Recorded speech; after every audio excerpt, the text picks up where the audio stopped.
Ayo prapanca padha laraka supaya badane rasa sinami maca erang-erang kawula ingkang miturut agama.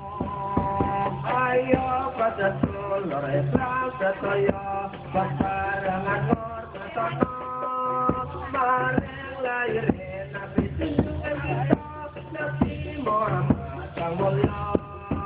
Ayo kaum muslimin muslimat serta pemuda batayan padha kiyata anggone manghormat maring laire Nabi Muhammad. Lamun wong urip dagelan manghormat sedaya ana akhirat bakal keparingan siksa lan laknat geni neraka kang bulan-bulan.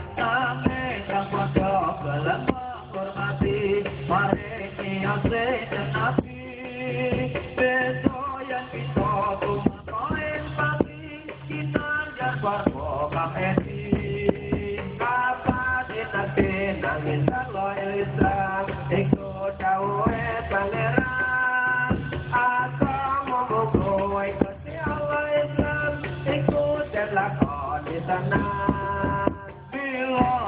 Dulur Islam sedaya nada pono ing kawasisan ayakan pada batone dalam Quran terang jauh pangeran bila kata dulur kang sabya peka bukti engkang satisana agama Islam ingkang luwih utama ikut dadi